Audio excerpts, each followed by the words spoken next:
Valkyr had been meant to be a white-winged maiden that would lift you to a warrior's heaven, but it turned out to be a one-way demon ride to hell. The devil was in the drug. I knew. I had met him.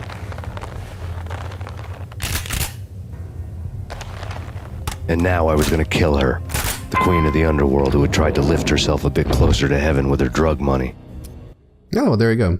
The queen of the underworld, Hell herself. So before, Hell was believed to be Kenny Dawn, or at least it was an allusion to Hell, or somebody who's like a lady of the dead. Here we have the queen of the underworld, Hell, the product of Loki. So maybe the Isaac Corporation is the giant, while Nicole Horn herself is Hell, from Norse mythology. Max says Valkyr had been meant to be a white-winged maiden that would lift you to a warrior's heaven, but it only turns out to be a one-way demon ride to hell. So you enter hell by taking this Valkyr. Max has entered hell. He's entered the realm of the underworld, which is a giant tower, the Isaac Corporation building. And he says the devil was in the drug. Loki, the trickery and everything, was in the drug. And he says, I know, I had met him. Yeah, he met Loki. He met Don Puccinello, who was the devil. And now after meeting devil, and now with the devil dead, this new devil, this like hodgepodge of Loki and Hell and Fenrir, you know, the savagery of Fenrir, the desire of death from Hell, and the trickery of Loki. Now we have this new creature. Oh, and also the corruption of the Midgard serpent. Now we have this new creature, which is Nicole Horn, this hodgepodge, a conglomerate, a unification, an unholy trinity. And now Max is going to kill her. And that's where he gets his gun. Ready. I just have to have ammo for that. No begging, no bribes. She knew better. Honor among killers. We who were about to die. Both of us knew how this would end. In pain and suffering. All this because your wife stuck her nose into things that were none of her business. The cops were coming to take me away. The sirens were like a bad conscience I couldn't shake. It's ridiculous you've made it this far. You won't be alive when they get here. Oh, there you go. Now we meet Nicole Horn. We're in her penthouse. Max is standing behind her with a cult commando. She's sitting there with an Uzi, which I don't even know if you get Uzis in this game. She has it all the time, but it shows her that she's going to be a challenge. She's not going down without a fight. I don't think you actually get to shoot her, though. It's kind of weird. But Max says, no begging, no bribes. She knew better. Honor among killers. She's a killer. Max is a killer. Both of these people deal with death all day. She is meant to be a shadow of Max and his, how would you say, his, like how Rico Muerte was like another form of Max if, you know, Max was like a bad guy. Nicole Horn is like a side of Max if he was like a CEO. Like if Max was a CEO, he would have become like Nicole Horn. Or I guess if Mona was a corporate person, she would be like Nicole Horn. You know, it's this archetype that follows if you take different paths. So Nicole Horn is meant to be the feminine path of this killer kind of person, like Kenny Dawn was. Kenny Dawn was a whore, but Kenny Dawn was not a whore. She, you know, sold herself to the devil in order to become a corporate CEO. She would become Nicole Horn, you know? And that's why he says there's honor among killers. There is this belief that, you know, if you're going to die, you're going to go down fighting, not dying with begging or bribes. And that's actually kind of interesting for her character, since usually women try to be diplomatic, but this lady, no. She's ready to kill. She is as heartless as they can be. She is the devil who wears Prada, apparently. And then he says, both of us knew how this would end, in pain and suffering. So one of us, or at least both of us, are going to have horrible pain and horrible suffering. But one of them will have this pain and suffering kind of end, while the other one continues to have pain and suffering, which is, it's going to be Max. You know, spoilers, but Max is the one who wins this fight, and he's the one who continues to have pain and suffering after the fight. And that's the whole goal, is to retain the pain and suffering. All of this because your wife stuck her nose into things that were none of her business. Nicole sounds a little bit psychopathic in this case, because she's not caring about all the things that she did were bad. She's actually saying, you know, your wife did something wrong by looking into the wrong things we were doing, but we're right because we were the ones doing it. And then when it says the cops were coming to take me away, the sirens were like a bad conscience I could not shake. The sirens have been constant. Ever since Max was accused of killing Balder, the sirens were there in the background. You know, when he's on the train, like running after the pedophile guy. But now the sirens are back. They caught up to him again. They were in the distance, they were gone for a while. You kind of forgot all about them, but here, the consciousness comes back. Oh, now we're back in reality, and there's sirens. Now we're back in reality, and there's like a law that has to be obeyed. He didn't worry about that at all for like the longest time, but now it's coming back. So remember, sirens supposed to be like women who are bringing you to your demise out in the waters. You know, the siren song is supposed to bring you your demise, so there's going to be a demise here, one way or another. Whether it's Max's or Nicole's, somebody is going to have a demise. And that's what he means by bad conscience he cannot shake. And then Nicole Horn says, it's ridiculous you have made it this far. You won't be alive when they get here. So she's like, I'm going to kill you. You're not going to survive. I'm going to survive, and I'm going to kill you. So she's just being very confident about the whole thing. And she knows that she can kill him, or at least she thinks she can kill him, because she is meant to be a symbol of death. So if it sounds a bit confusing, I would say Kenny Dawn is a previous symbol of hell, the female version of death. And then Nicole Horn is more like a combination of the frost giant, who's the wife of Loki, as well as the queen of the underworld, the new queen, who is this giant because she's this corporate person. And I don't think that's in Norse mythology. It would have been a little bit more accurate to have Surtur, the god of fire, be like the last boss, because then he's the one who turns the whole world into ashes, and then the whole place explodes, and then that would be like the renewal of the world afterwards, you know, the ashes, and then the water washes it away.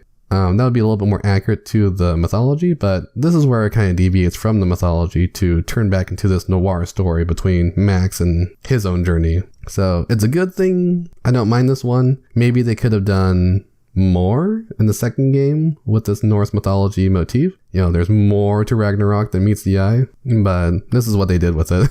I like it. I think it's okay, but it's like a little tweak, maybe make it a little bit better. So let's see the last mission of the game. We're in the final step. Stop him! Alright men, on the count of 10 hi-yayas. Max, what information did you have on Hillary?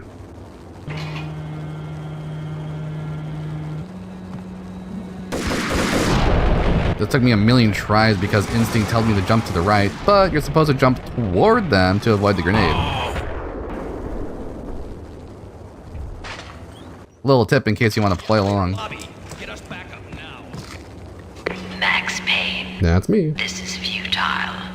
A waste of time. The deaths of your wife and daughter were necessary. Inevitable. It is done. That's my name, don't wear it You out. cannot bring them back. Nothing you do will make it any better. This old battle axe is certainly not married with that kind of attitude. Her husband would have thrown a boombox in the jacuzzi by now. I feel this part is a puzzle, because you can't do anything but hide behind this Beetlejuice statue and pray nothing slaps your shoulders. The thing sweeps everything, so you must stay behind cover until it goes away. Be gone, demon! I think you have to shoot it to make it go away. We'll try some shotgun. Let's use a cheaper ammo, just in case. What even is this? This cubism? Isn't that weird how it's the last level, but the brain still says I should conserve everything in case there's more? Like the Mega Elixir in Final Fantasy? Is it leaving? Is it not leaving? That'd be funny if I just left and it came back and then crashed through the window. I think these guys are gonna come from here. Max Payne, you are fighting a losing battle. You cannot survive this. You will die. Stop fighting. Make it easy for yourself. Accept your fate. You will die here. No, you will. This mission feels rushed. They have her standing in the random lobby, then Nicole runs away, and it's padded by an invincible helicopter. Part of me wishes it was more like the finale in Face Off. I'm not Caster Horn. At least I can get help from these guys. Look at all these books. Kama Sutra for grandmas. Oh boy, I'm taking this one. Yoink. I'm gonna need this one for later. I'm sure Nicole Horn gets around like Kenny Dawn. You know how those cougars are when they get hot flashes. Look at this modern art again. What is that? It's like a moon with like a crescent within the moon? I don't know this thing. Look at this. What's it named? A tall woman with one leg. Max Payne, face it. You are up against an unbeatable force. You have already lost. You have lost. Only death will set you free from your pain. Accept it. Surrender. Give up. I do like how she's just constantly taunting you, but she didn't really do anything to you. Send us assistance. She should have shot at least like 1 or 2 bullets. Oh no. Every single staircase has a grenade going down it. Every single one in this game. Oh my god, look at all the bullets. Still alive, sucker.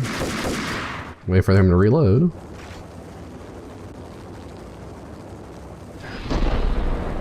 Please don't die, please don't die. Okay, safe.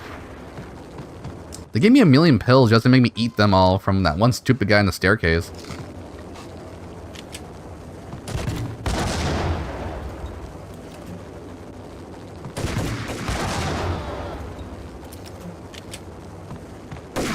Oh god! They're coming out of the woodworks! Or I guess the next room. They're getting impatient. Horn doesn't want to pay them overtime. Phew! I was gonna say nobody hit me yet and I almost jinxed it. What even is this art supposed to be? This is like this is all modernism. This is like a modern art. I don't even know what that is. I think it's like some kind of expressionism. A windmill inside of a box. The windmill has like an axe or something on it under top of a tree. What is this? There's like a spiral door on top of a Michelin man's fist going to someone's rectum. Ay caramba. Whatever happened to art? This is just covered in it. This really is hell. I've got it. Nicole Horn is Finkel. Finkel is Nicole Horn. Nicole Horn is a man.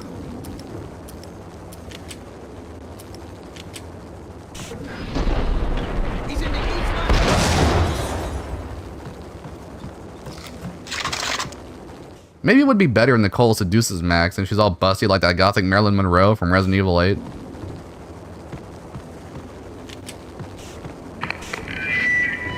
What do you mean he's unstoppable? You are superior to him in every way that counts. You are better trained, better equipped. You outnumber him at least 20 to 1. Do your job. What do you mean he's unstoppable? Don't you know who you're dealing with? Slams fist on big red button, half the world explodes.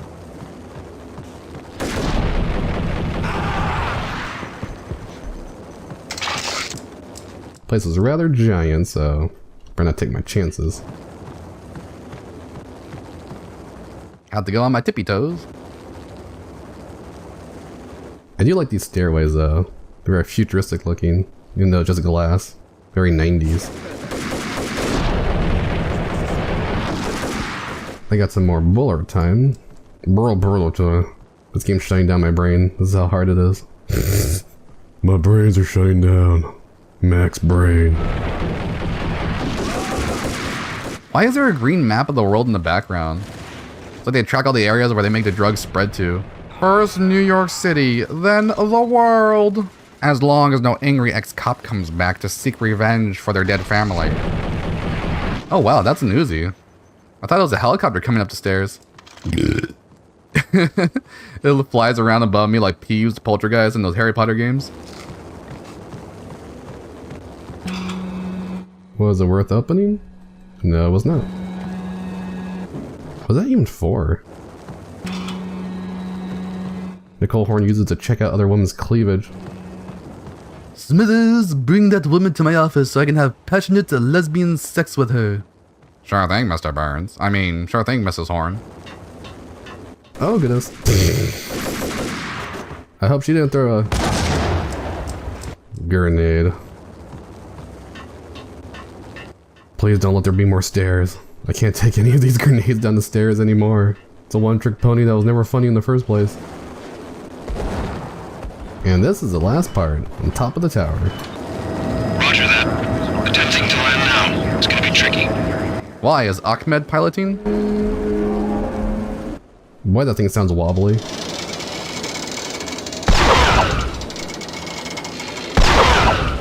Wire shoots up and cuts Max in half. Urgh. Like in Ghost Ship. So you're on the time limit and you have to shoot these wires, which takes me way too many tries unless I go commando. Get out of the Hillary before Trump tries to grab you. By the you-know-what. She's on board. We're out of here as soon as the wind dies down. Don't like the look of that mast.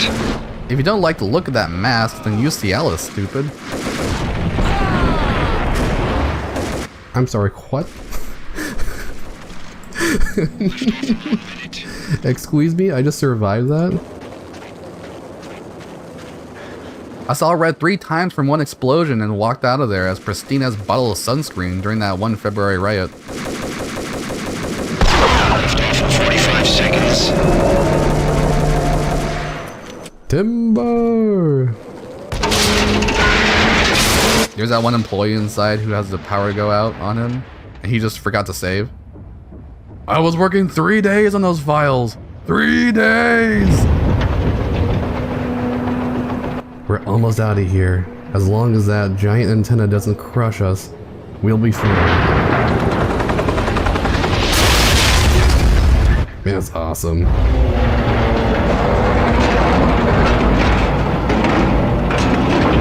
And Horn came tumbling after. All the way down the tower, falling, just like the tarot card. And the big fiery explosion. I feel like this ending was inspired by Fight Club. Skyscrapers, explosions, hallucinations. Guy wearing a leather jacket.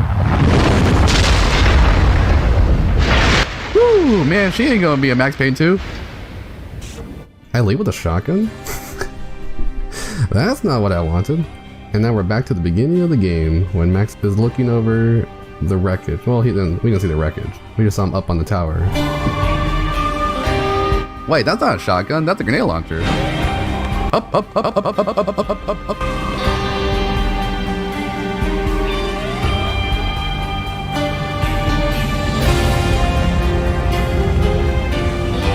This angle makes me want to play Spider-Man 2 and jump off that super high building. They were all dead. The final gunshot was an exclamation mark to everything that had led to this point. I released my finger from the trigger. And then it was all over. The storm seemed to lose its frenzy. The ragged clouds gave way to the stars above. Max Payne, this is Deputy Chief Jim Bravura from the NYPD. We've got the building surrounded. Throw down your weapons and lie down with your hands behind your head. A bit closer to heaven.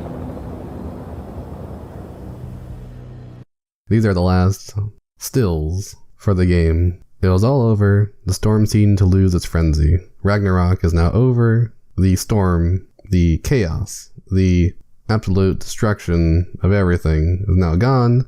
Now the raging clouds give way to the stars above. Now he's seen the stars. Stars are meant to be shining beacons of hope. Stars are positive, and they're about renewal. There's a rebirth going on because now Ragnarok is over and the world has been reborn. The tyranny, the chaos and the corruption from Isaac Corporation is now over because Nicole Horn has been killed. And so is all of her power from the computer that Max shot up. I know I keep talking about the tower from tarot cards, but the star is also just as fascinating as the tower. And probably other tarot cards are being interpreted within this game because there were tarot cards being used in that one scene where he's in that kitchen in Puccinello's mansion. So the star, the 17th card, one of the last ones, it's supposed to be a naked woman kneeling before the water. One foot is in the water, another foot is on land. And above her head is a star. So naked, revealed, exposed, woman, well, this is Nicole Horn. Nicole Horn has been exposed. Kneeling, submitting, Nicole Horn has submitted. Water is meant to be purification, land is supposed to be nature. Water can also be like the mind, so one foot in the mind, other foot in the body, the material. So 1 foot in thinking, 1 foot in nature. This submission to both has been the cause. So now Nicole Horn has been destroyed both by her power, information-wise, with her computer, and also physically with her body destroyed. And then 1 large star represents her core essence, and 7 smaller stars representing the chakras. Chakras is the nodes on the body to connect our body to spirituality. And then the 1 large star is supposed to be our core essence. So Nicole Horn has been defeated down to the core. And through this, there is enlightenment for Max. There is a revelation of a new future for Max. And that's why he says he's a bit closer to heaven, because this big giant star, the police, shines down a light upon him, and he looks up at the light smiling. He's like, I've been enlightened. Throughout all this darkness, all this time being stuck in the darkness, Now I've been enlightened by quite literally a light from the spotlight on the helicopter. Now something from eternity has helped him, and that is law, justice, virtue, the law that he causes by having guns. So, if he didn't have the weapons that he has here, he would have never been able to do the things that he does. And now through this light that's been casted upon him, now he has hope for a future. Sadly, that hope is kind of gone once the second game starts. Ooh, the second game. Hey, caramba.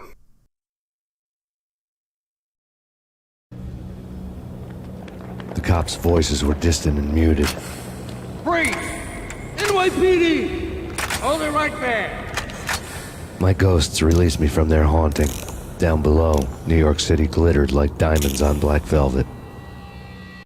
That's beautiful. I like that. So he says the cops' voices were muted and distant, so all this stuff that the cops are doing is very far away. It doesn't really affect him. They're not close enough to be part of him. He's become enlightened and transcended, so he is now beyond the law, beyond the typical officer. So that's why their voices are very distant, because now they're distant along with the sirens. The warning of demise are distant. Now these officers sound distant as well. And that's because his ghost released him from their haunting. Now the past doesn't haunt him anymore. He's finalized his religious path. He's become enlightened through this. And now he's a knight of faith. The knight of faith doesn't care about this mundane idea of law when it comes to government law. Now he's gone towards God's law, which is even higher in the spiritual realm. Max Payne has ascended, and he's become enlightened through this. And this is what enlightenment is meant to be. It's meant to be this revelation of the truth. And now he knows the truth, and these people just don't really matter to him. He'll still obey, but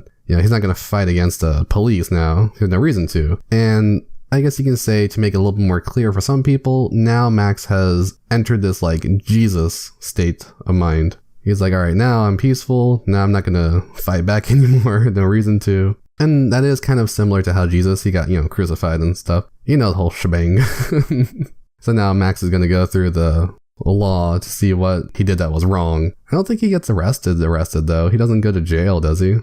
He goes back to the forest in the second game. But then Max says, down below, New York City glittered like diamonds on black velvet. So black velvet, soft, dark. But diamonds is what the most interesting part about this thing, because diamonds is meant to be something like purity as well as love. So Max is seeing love from the city now. He's not seen it as this dark, brooding monster that's trying to swallow him. Now he's seen it as a treasure. Now he's treasuring the city, but only because it's down below. Max is at the top of this tower. He's survived. He's now closer to heaven because he's up in this tower that is the Iser Corporation Tower. So Max feels like he's become one of the gods due to him becoming the new god of the Iser Corporation. The Iser Corporation doesn't have to exist just because he's the one who killed Nicole Horn, but now he's at the top of the tower and Nicole Horn is at the very bottom. Charred broiled. She's been turned into a crispy critter. And that's also kind of why he sees a treasure in it. It's like, yeah, now that's the grave of Nicole Horn. So now New York City, totally worth it. Totally worth saving. You gave us one hell of a ride. Take him down to Central Booking. You heard the man. Woden was there in the crowd, standing by the sidelines. It wouldn't be over till the man with the patch would say so. He'd say the right words. I knew he would. He'd better. Woden grinned smugly. It was the grin of a winner. So then Max, he's looking out in the crowd. Oh, well, first Jim Favora, he's there with his hoagie. And he's like, oh, you made us run around trying to get you. And Max doesn't care. He's just completely ignoring him. And then he sees Woden in the crowd. Woden's standing there smiling because he's very proud of what he's done. He's proud of the ride that he took Max through just so that Woden can be free of the blackmailing. Because Max destroyed the blackmail source when he destroyed the computer, and he also killed the only witness, which is Nicole Horn. And then Max also says it wouldn't be over till the man with the patch said so. So Max is feeling like Woden is the ruler of this whole thing. He's back in action. He is back, baby. Now Wisdom is king again. Now Wisdom is able to take control again. Without the shackles chaining him down, the shackles of blackmail. Now the king is back. And that's why he's grinning like a winner. And Max also believes that Woden, with his wisdom and his ability, his power, his magic, that he would be able to get Max out of jail. Just hand him a jail out of free card. Woden has his ways. That's why I really like the idea of Woden being in the game. And I wish he was more in the second game, but just kind of there, I think. I don't even remember him in the second game. I remember a panel, it was like blue, but I don't remember what he did. That made 2 of us. So this part actually really interests me. And I didn't realize what was going on here until I saw it in some comment, and I'm like, whoa, that blew my mind. So Max previously talked about how Woden had the grin of a winner. And Max says, that makes 2 of us. Max is not smiling. Now, Max is staring directly at the screen. Doesn't have a reason to, other than to look directly at the gamer. Max is congratulating the gamer, saying that the gamer also has a smile on his face. This is a separate panel, separate from the Woden one, but kind of continuing the conversation. He could mean that him and Woden are smiling, but he can also mean that him and the gamer are smiling at the success they've had. They are the winner. This is a meta moment that kind of charmed me once I realized that whole thing. Max is saying that the gamer should be proud that they won and they helped Max get through this whole ordeal. That is, if he is aware that he's in the game. Whether he is or isn't, I thought that was kind of cool. It's a nice little touch. But honestly, I don't think that's true. It might be, but I don't think that's exactly what's going on. I think that Max is just saying, I'm also happy that we won. Now he can finally feel like he can go to rest. He's not haunted anymore. The ghosts are able to rest. The past is gone. Now it's only the future before him. And the future is a little bit bleak with how the sequels happen. And that's it. Presto changeo.